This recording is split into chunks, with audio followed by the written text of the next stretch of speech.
Throughout this offseason, I've been really excited to see this Denver Nuggets team and how good they can be going into the season. And after one preseason game, I'm ready to overreact to everything I just saw.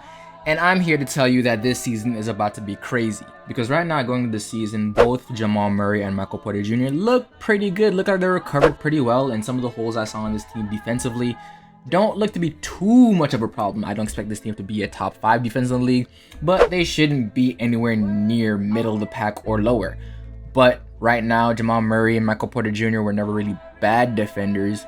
Michael Porter Jr. has the athleticism and the size to be a good defender without a lot of the offensive responsibilities on him, so he should be able to lock in on that end. Jamal Murray was never a negative, and then adding somebody like KCP who hangs his hat on being a great catch and shooter and a great defender. Nikola Jokic is underrated on that end, and then you have Aaron Gordon in the mix. This team definitely looks good on both ends of the ball, and with that, they could probably be one of the most efficient offenses this league has ever seen. I'm not saying that they're going to be one of the best talent-wise, but just overall with the way this team's structured and with it going through probably one of the best passing and scoring players we've ever seen in Nikola Jokic, this team could be destructive on that end, not only setting league records across the board, but Nikola Jokic could win his 3rd MVP in a row. So let's talk about all those things. You know, we're talking about how good their offense is, which is kind of crazy to say considering the fact that their 2020-2021 offense, when Jamal Murray was still in and Michael Porter Jr. is one of the most efficient scorers in the league, was ranked 7th all time in offensive rating.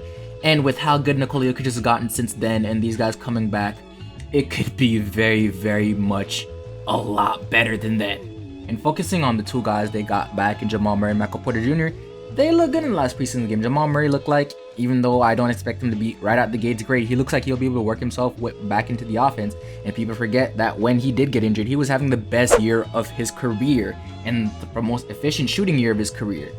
So coming back this season, giving Nikola Jokic an offensive star, pick and roll initiator, where he doesn't have all that pressure on him to be the team's sole offensive creator, is going to be great for this team. And then you add somebody like Michael Porter Jr., who when he is healthy is a 19-point per game scorer that shoots 50% from the field and 45% from 3. Yeah, this is going to get scary for a lot of teams. I don't know if there's anybody else in the league other than maybe the Clippers that can keep up offensively with this team. And then you have guys like Bones Highland coming off the bench that's honestly, if he was on any other team, you'd be expecting to probably get a max extension with how good this kid is, but he's behind, well, 3 of the best offensive creators and offensive players in the league. So it's going to be tough for him to stand out here, but he's a great guard to have off the bench. You have KCP here, who for Monte Morris is great. Monte Morris didn't fit in this offense at all as a pick and roll initiator and a catch and shooter. Now KCP is just a 3-and-D guy that plays that role to some of the best in the NBA, and it's a perfect fit on this team. And Aaron Gordon's already showed that he's also a perfect fit on this team, both defensively and offensively. So yes, I expect this team to probably be a 55-60 win team. And with that being said, all the gripes people have with Nikola Jokic winning MVP should be gone. And next year, Nikola Jokic specifically, the man could probably average a triple-double. Giving this man that many weapons to pass to, not only with his offensive skill set developing with these two guys out for probably about 2 years now, it is going to be insane. And not only that does give him a lot of weapons to pass to, but this opens the floor for him so much more. The spacing on this team gets so much better. And now Nikola Jokic probably is going to have one of the most efficient offensive seasons of his career, considering that he's consistently way above league average in true shooting percentage, being 65% in 2021 and 66% this past season. Him getting any more efficient than that is very freaking scary.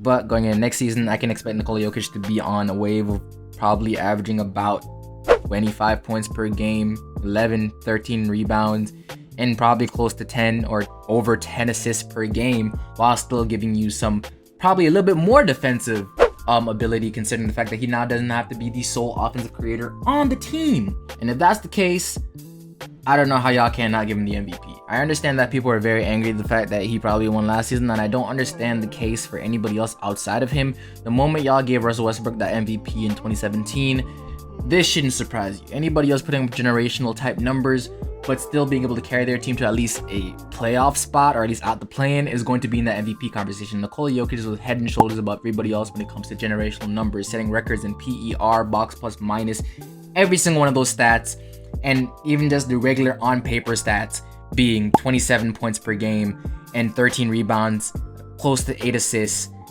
a block a game, steal and a half, on 58% shooting and 34% from 3. It's kind of getting hard to not say this man's the MVP of the league. And now you take away the only thing people have that they had on him, which was team record last year, and now he's a 25 point per game scorer, averaging close to a triple-double on a 60-win team.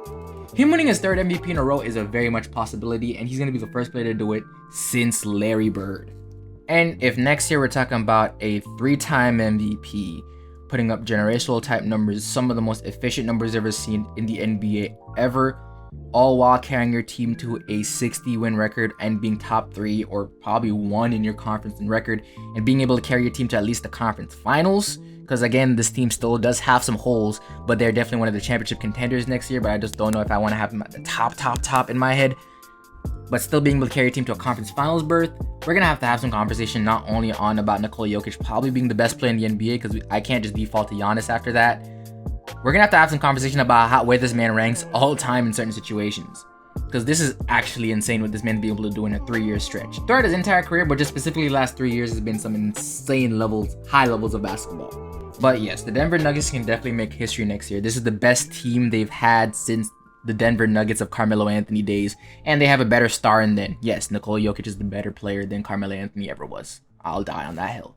But if you guys want to see a video of me talking about Nikola Jokic and how the media disrespects him and how he needs his respect, or I talk about this team overall and what I expect from them next year, hit either one of these 2 videos. But if not, hit that subscribe button, hit that like button if you enjoyed the video. That being said, this is FLB, it's my time, and I'm out.